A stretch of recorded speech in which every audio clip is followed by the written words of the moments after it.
It's the day after the laying of the screed and it's ready for tiling. First, let's look at some of the DTA tools to be used. Very much the hero of the day, the DTA tile cutter. The tiler's notch trowel. The DTA straight edge and spirit level. The DTA glue mixer and rechargeable drill. The chalk string line. Tile spacers. The tile nippers. The DTA square nose splash trowel. For comfort and safety, the essential knee pads. A marking pencil. The DTA retractable steel tape.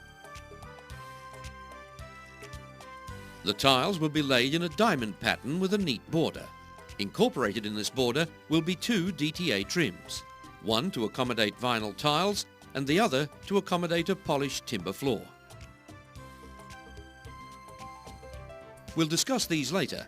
Right now the DTA tile cutter is being adjusted to cut the border tiles from whole tiles. The tile sits on the pre-adjusted bed, is scored once with a push of the handle, and no, you don't need to hit it twice, it cuts the tile to the perfect size. The other half is turned around to preserve the manufacturer's edge, and the process is repeated, providing two edge tiles from each whole tile with a minimum of waste. The whole tile is placed on the bed, scored, one gentle hit, he's getting used to it now, second half turned to preserve the manufacturer's edge, and the waste trimmed.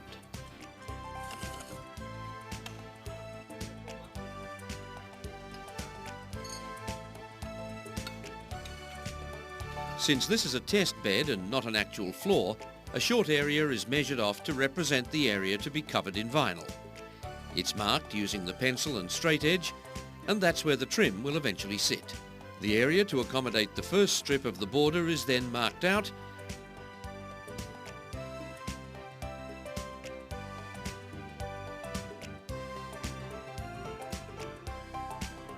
followed by the second strip. The DTA trim is then temporarily placed on the pencil line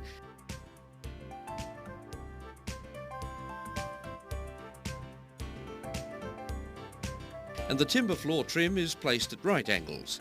Here you can see that the border tile sits inside the trim perfectly. The proposed vinyl floor will be laid on the screed at point A and the timber floor alongside the screed at point B. The chalk string line is now used to mark out the border. It's carefully anchored at the pencil marks, plucked and released. The result is a perfect coloured chalk line. The tile adhesive used on this job is a dry powder that you mix with water.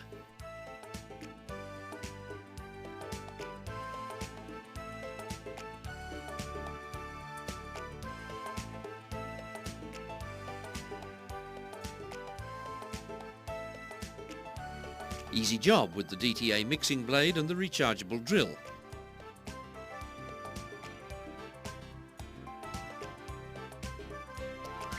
But it can be mixed by hand with a little effort and a sturdy DTA square nose trowel.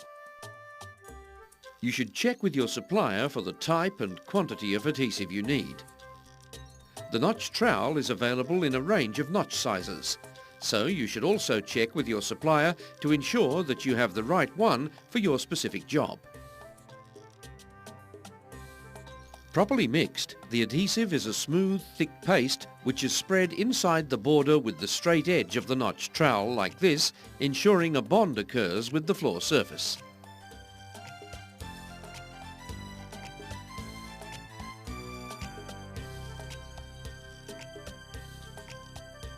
The trim, which was removed to facilitate the spreading of adhesive, is then pressed back into place along the pencil line.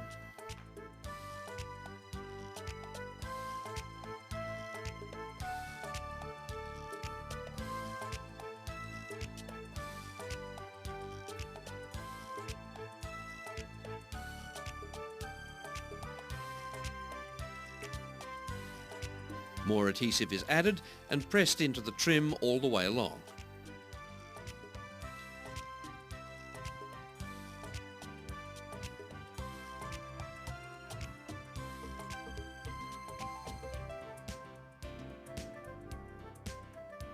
The trowel is then reversed and the notched edge is used to create this combed effect along the entire length of the border.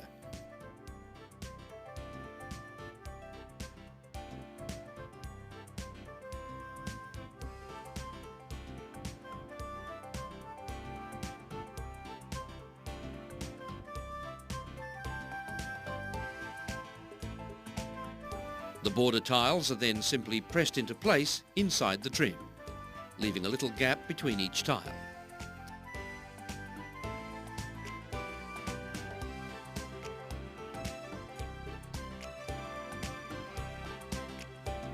The timber floor edge trim is then treated in exactly the same way,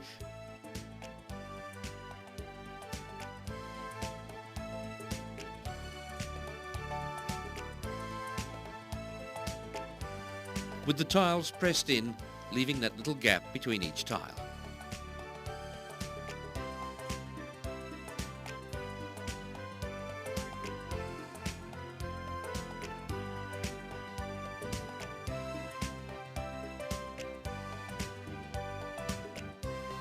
The excess adhesive should be cleaned up as you work, because it's very hard to get off once it dries.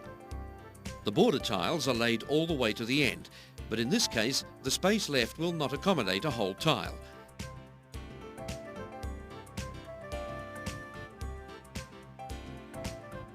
So it's measured, the DTA tile cutter adjusted to size,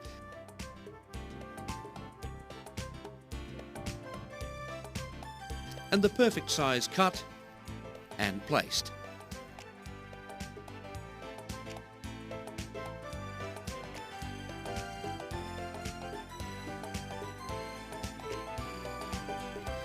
The DTA straight edge will ensure that your border is straight, and don't forget to clean up that adhesive before it has a chance to set. To ensure that the gaps between the tiles are uniform, ask your supplier about the correct DTA spacer size for your specific job. Inserting DTA spacers will ensure that an identical gap is maintained. And on two sides at least, that's how the borders, and in this case the DTA trims, are laid. The DTA tile cutter is now adjusted to accommodate the cutting of triangles. The square tiles are halved diagonally to produce two triangles each.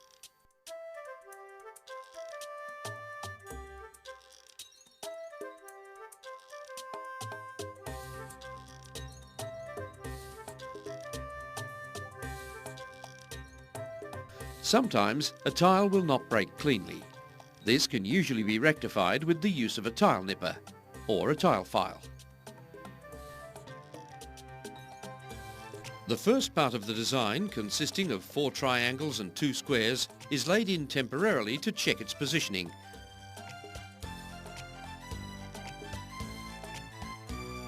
And pencil marks are made on the border. The distance is then measured from the tip of the triangle to these marks,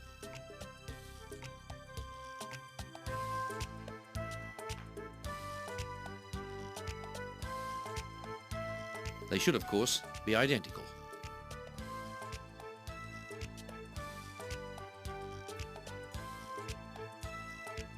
The pencil line is drawn in and the tiles removed.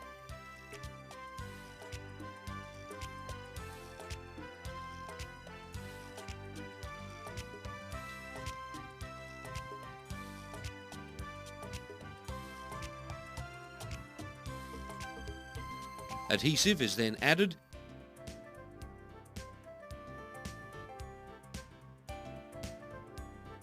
spread evenly,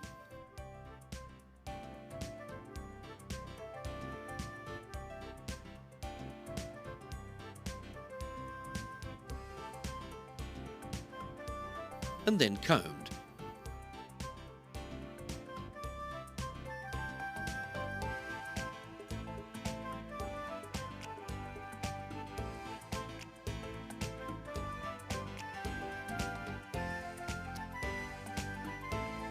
Excess adhesive is trimmed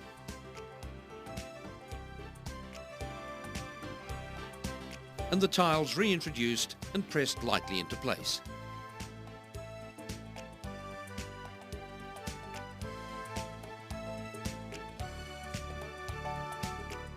A little channel is sometimes made with the trowel to accommodate the edge of the tile cleanly, and prevent the adhesive from travelling up the gap when the tile is bedded in.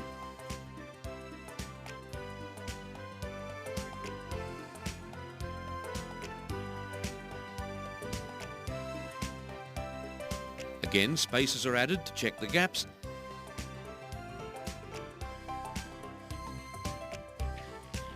and the first part of the diamond pattern is laid.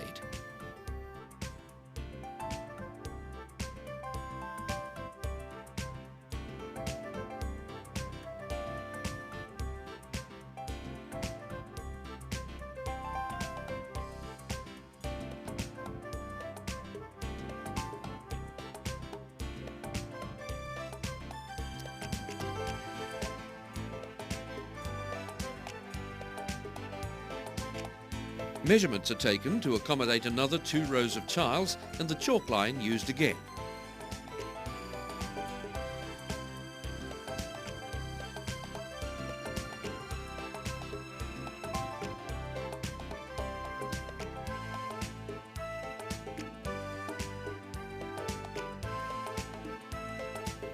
A damp sponge is used to remove dust and loose particles.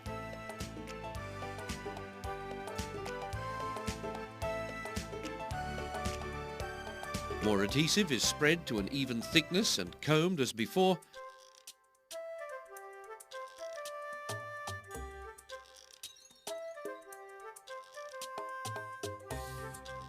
And the tiles bedded in.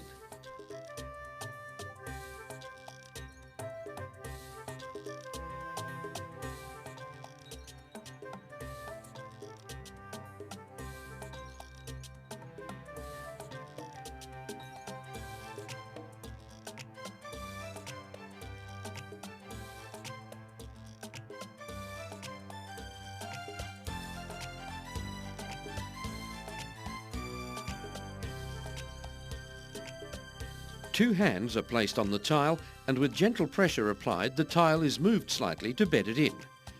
This should spread the combed adhesive underneath the tile without squeezing it out, and the result underneath is a well-bedded tile with no pressure points, the cause of tile cracking.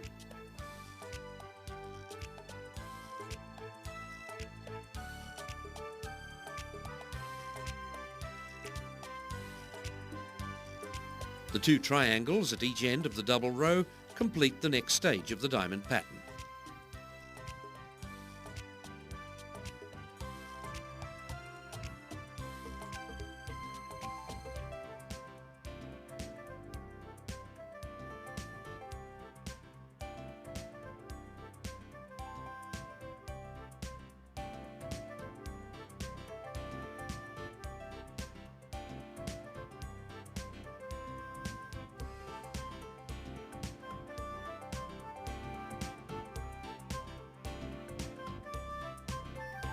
The long straight edge is used to check for true.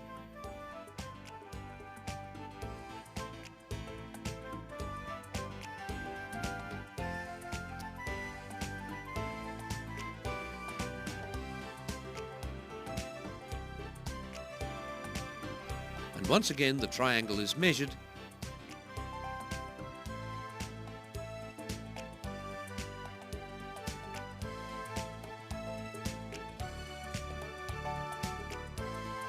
and proves to be correct.